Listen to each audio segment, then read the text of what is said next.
When archaeologists opened Tutankhamun's tomb in 1922, they found something unexpected among the gold and the sacred oils, a small vessel of black seed oil. Placed beside a teenage pharaoh is something valuable enough to take into eternity. The Egyptians buried their king with it. We put it in capsules and sell it at the health food store. But here is what makes that discovery more than just an interesting archaeological detail. Tutankhamun was not the only one. Black seed has been found in multiple Egyptian burial sites. It appears in the Ebers Papyrus, the oldest complete medical text ever discovered. It was prescribed by the physicians of the Islamic Golden Age, documented by Greek and Roman naturalists, used in ancient Persian medicine, and prescribed in Ayurvedic texts from ancient India. Every serious medical tradition that encountered this plant said essentially the same thing. This heals almost everything. And then there is the statement that has followed this plant for 1,400 years, a saying attributed to the Prophet Muhammad, peace be upon him, recorded in the collections of Bukhari and Muslim. In the black seed, there is healing for every disease except death.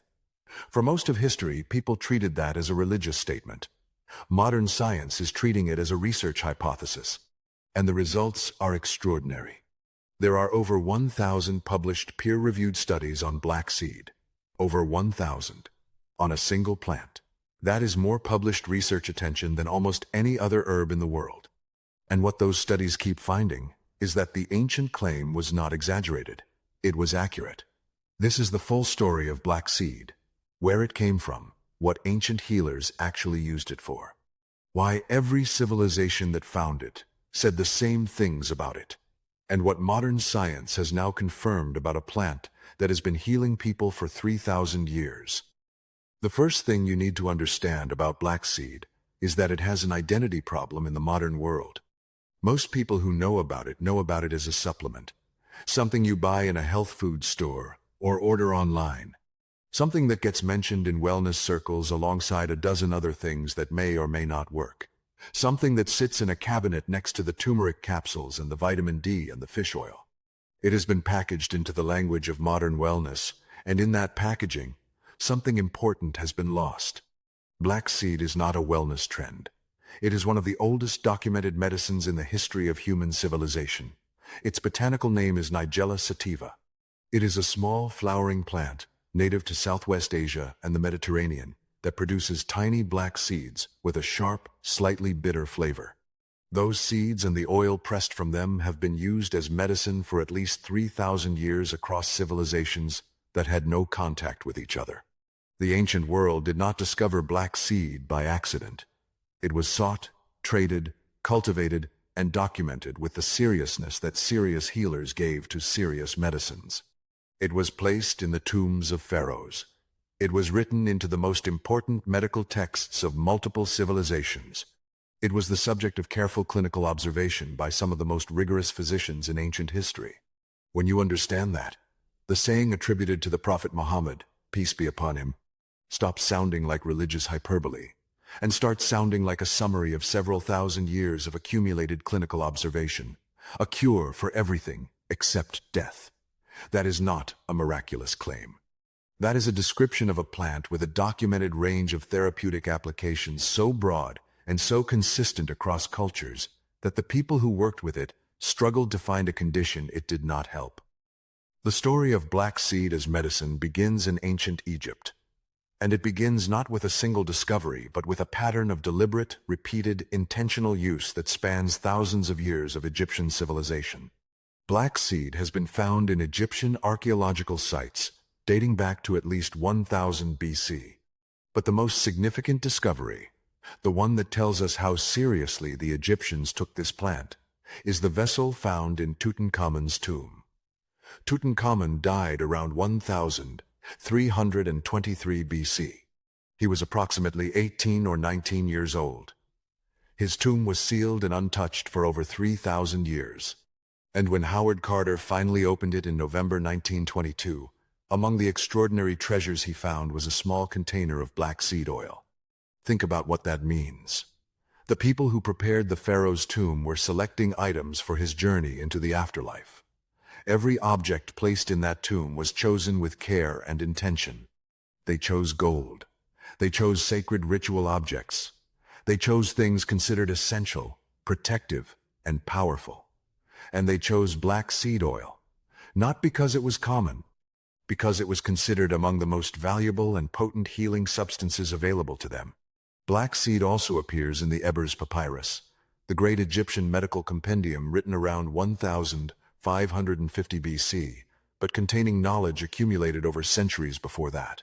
The Ebers Papyrus prescribes black seed for headaches, for toothaches, for infections, for digestive problems, and for conditions affecting the respiratory system.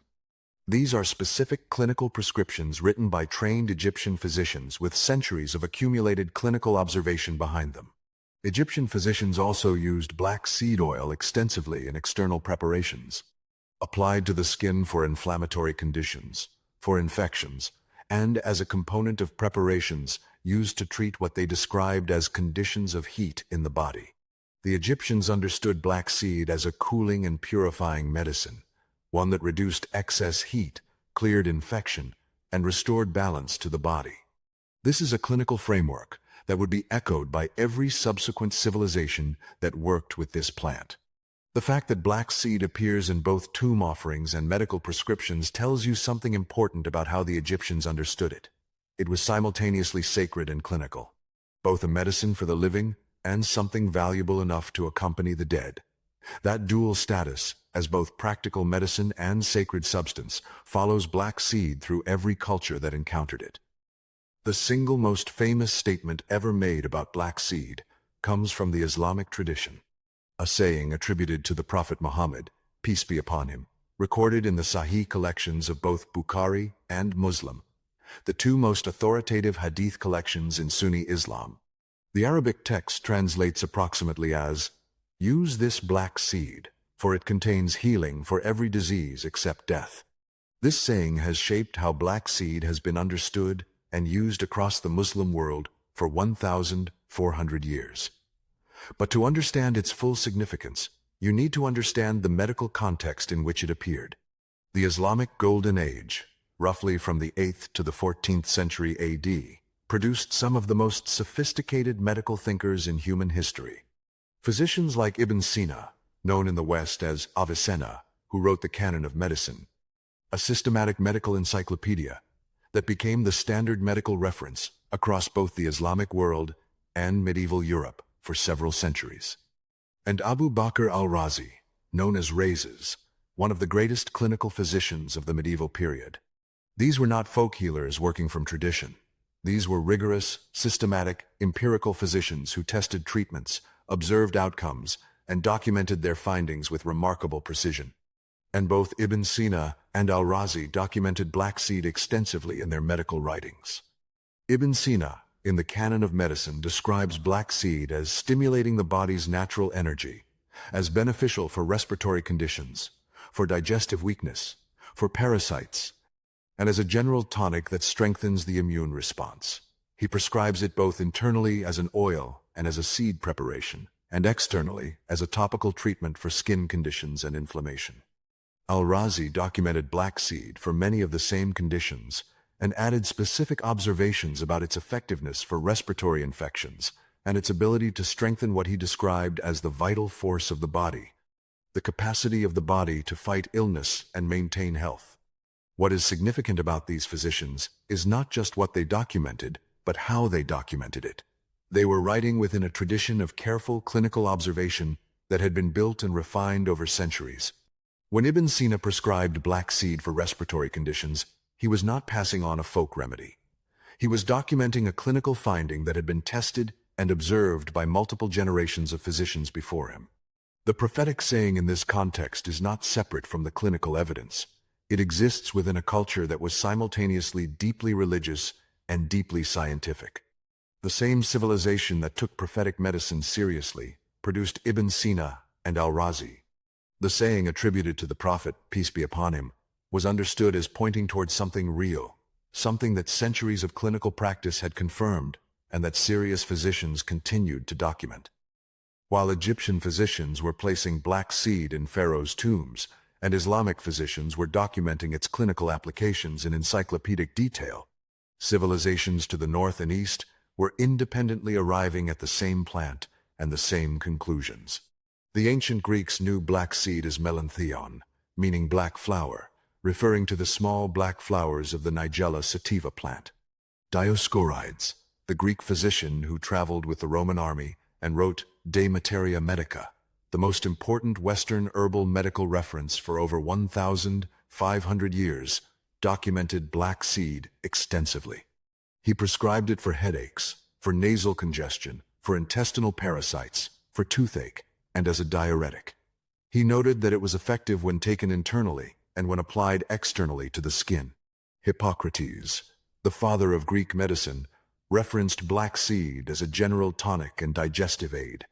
And the Greek physician Galen, whose influence on Western medicine lasted more than 1,000 years, documented black seed for respiratory conditions and as a warming herb that stimulated the body's natural processes.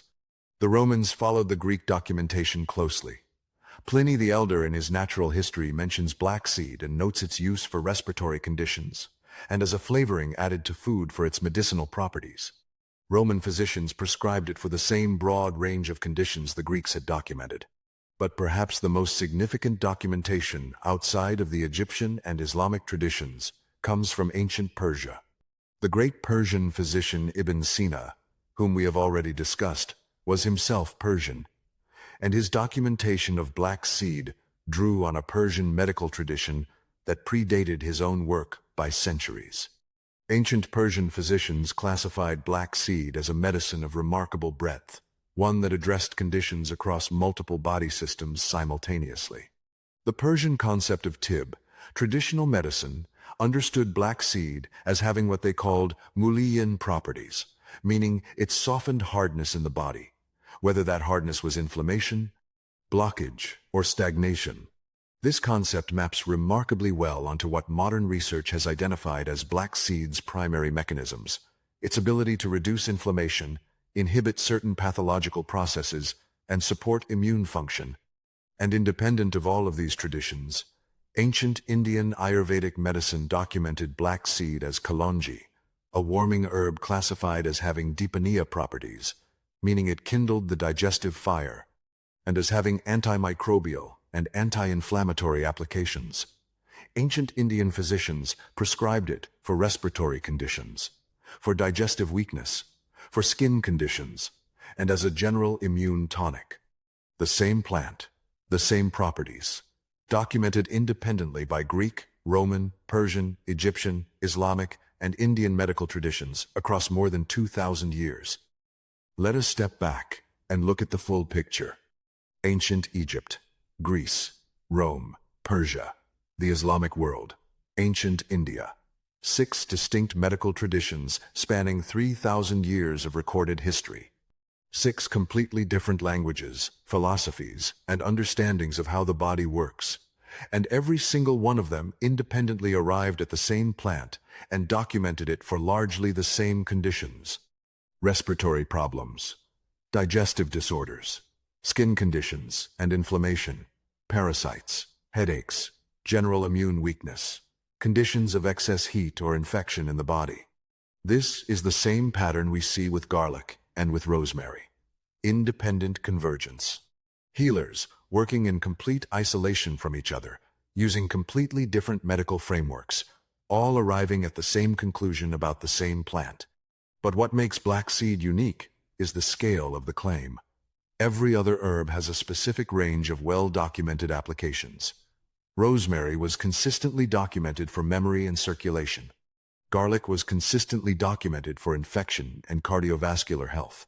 Black seed was consistently documented for almost everything. That is an extraordinary pattern, and it is the pattern that explains the prophetic statement that has followed this plant for 1,400 years. A cure for everything except death. That statement is not theological exaggeration. It is a one-line summary of what thousands of years of clinical observation across 6 civilizations had consistently found. This plant has a broader range of documented therapeutic applications than almost any other substance in the ancient pharmacopoeia. And when modern science finally turned its most sophisticated analytical tools on this plant, What it found was a biochemical explanation for every single one of those ancient observations. If this is connecting dots for you that you have never seen connected before, take a second right now and share this with someone who needs to hear it. Subscribe if you have not already. Leave a comment, even just one word. That is genuinely how more people find this content, and it means more than you know. Thank you for being here. Now let us get into the science. The key to understanding why black seed works is a compound called Thymoquinone. It is the primary active compound in Nigella sativa, and it is one of the most studied natural compounds in modern pharmacological research. The reason it has attracted so much research attention is simple. Its range of documented biological activity is extraordinary. Thymoquinone is a powerful antioxidant. It is a significant anti-inflammatory agent. It has demonstrated antifungal, antibacterial, and antiviral properties. It shows antiparasitic activity. It has demonstrated bronchodilatory effects, meaning it opens up the airways, which explains every ancient prescription for respiratory conditions. It has hepatoprotective properties, meaning it protects the liver. It has demonstrated significant immune-modulating effects, and it has shown activity against certain cancer cell lines in laboratory studies. That is not a list of different compounds doing different things. That is one compound with multiple simultaneous mechanisms of action. And it explains why ancient healers from 6 different civilizations all independently observed that black seed was effective for an unusually broad range of conditions. They were observing the multiple simultaneous effects of thymoquinone without having the vocabulary to describe what was happening biochemically. Start with the respiratory research. Ancient healers across every tradition prescribed black seed specifically for respiratory conditions. A 2011 study published in the journal Phytomedicine found that Nigella sativa extract significantly improved lung function and reduced symptoms in patients with asthma compared to placebo. A 2017 review in the Journal of Ethnopharmacology, analyzing multiple clinical studies, confirmed black seed's bronchodilatory and anti-inflammatory effects in the respiratory system. The Islamic physicians, who prescribed black seed for respiratory conditions over 1,000 years ago, were prescribing something with a confirmed biochemical mechanism. Move to the immune system. Ibn Sina described black seed as strengthening the body's vital force, its capacity to fight illness. A 2012 study in the Egyptian Journal of Biochemistry and Molecular Biology found that thymoquinone significantly enhanced immune cell activity. Multiple studies have documented black seed's ability to modulate both innate and adaptive immune responses. The ancient observation of general immune strengthening has a precise modern biochemical explanation. Move to the antimicrobial research. Multiple studies have documented significant antibacterial activity from black seed extract and thymoquinone against a wide range of bacterial strains, including some antibiotic-resistant strains. A study published in the African Journal of Microbiology Research documented effectiveness against multiple pathogenic bacteria. Antifungal and antiparasitic properties have been confirmed in laboratory studies. The ancient prescription for infections and parasites was pharmacologically accurate. Move to inflammation. Thymoquinone has been shown to inhibit multiple inflammatory pathways simultaneously, including the COX-2 pathway targeted by ibuprofen and the NF-κB pathway, which drives chronic inflammation.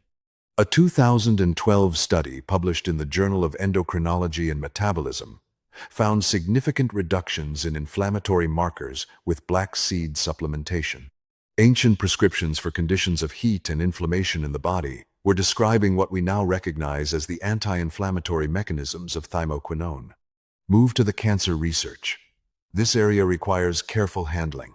The findings are preliminary, and no clinical cancer treatment claims can be made. But thymoquinone has shown activity against multiple cancer cell lines in laboratory studies, including breast, colon, lung, and prostate cancer cells. The mechanisms appear to involve inducing programmed cell death in cancer cells, while leaving healthy cells relatively unaffected. This is early research, but the signal is consistent, and it has attracted significant scientific interest. And then there is the diabetes research. Multiple clinical trials have documented black seed's ability to reduce blood glucose levels and improve insulin sensitivity. A meta-analysis published in the Journal of Diabetes and Metabolic Disorders reviewing multiple clinical trials found significant reductions in fasting blood glucose with black seed supplementation.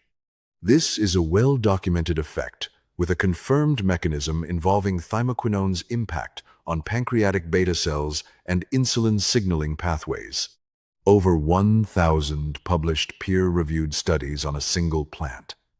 And what those studies collectively show is that the ancient claim was not hyperbole, a cure for everything except death. That statement was a description, a summary, a one-line clinical observation about a plant whose primary active compound acts on more disease mechanisms simultaneously than almost any other natural substance ever studied. Knowing that black seed works is one thing. Understanding how ancient healers actually prepared and used it is another. And as with every plant we have explored in this series, the ancient preparation methods were considerably more sophisticated than buying a capsule at a health food store. Ancient healers worked with black seed in 4 primary ways. The first was the seeds consumed directly. Raw black seeds, eaten whole or lightly ground and mixed with honey, was the most common internal preparation across multiple traditions. Ibn Sina prescribed a specific daily amount of black seeds mixed with honey as a general health tonic and immune support preparation. This preparation appears in multiple ancient traditions. The Prophet Muhammad, peace be upon him, is reported to have recommended taking black seed with honey. Ancient Indian physicians mixed ground Kalonji with honey for respiratory conditions. The honey combination appears consistently because, as we saw with garlic, honey's own antimicrobial properties complement and enhance the active compounds in the seed. The second was cold-pressed black seed oil. The oil pressed from Nigella sativa seeds contains the highest concentration of Thymoquinone and was considered the most potent medicinal preparation by ancient physicians. Ibn Sina prescribed black seed oil for respiratory conditions, recommending it be taken internally and also inhaled as vapor for direct delivery to the lungs. Ancient Egyptian physicians used black seed oil externally for skin conditions and inflammation. The oil was used across multiple traditions, both internally for systemic conditions and externally for localized conditions. The third was black seed in warm water or tea. Ground or whole black seeds steeped in warm water was used across Islamic, Persian, and Indian traditions, primarily for digestive conditions, for respiratory complaints, and as a general warming tonic. The warm water extraction draws out water-soluble compounds from the seeds and was considered by ancient physicians to be the gentlest and most broadly applicable preparation, suitable for the elderly, the weak, and those with sensitive digestion. The fourth was topical application of the oil or crushed seeds, applied directly to the skin for inflammatory conditions, for infections, for joint pain, and for headaches. Ancient Egyptian and Islamic physicians both documented black seed oil applied to the temples for headache relief. Applied to the chest for respiratory conditions, a practice that maps onto the modern understanding of transdermal absorption of active compounds. Applied to joints for arthritic conditions. Applied to the scalp for hair and scalp conditions, which is documented across multiple ancient traditions, and is one of the most common modern uses of black seed oil. One thing consistent across every ancient preparation method is the emphasis on quality and purity. Ancient texts are specific that the seeds should be fresh, properly dried, and free from adulteration. Ibn Sina was particularly specific about this. He noted that black seed that had been improperly stored or adulterated with other seeds produced diminished therapeutic effects. Modern research confirms why. Thymoquinone content varies significantly depending on the variety of Nigella sativa, the growing conditions, the harvesting time, and the storage and processing methods. Cold-pressed unrefined black seed oil retains significantly more thymoquinone than refined or heat-processed oil. The capsule on the shelf at the health food store is not equivalent to what ancient physicians were working with. The closest preparation to ancient prescriptions is fresh, cold-pressed black seed oil from a quality source, taken in the quantities and combinations that ancient physicians documented. So what do we do with all of this? Black seed is not a miracle cure. Ancient healers never treated it as one. The prophetic saying that has followed it for 1,400 years should not be read as a claim that black seed cures cancer or reverses every disease without effort.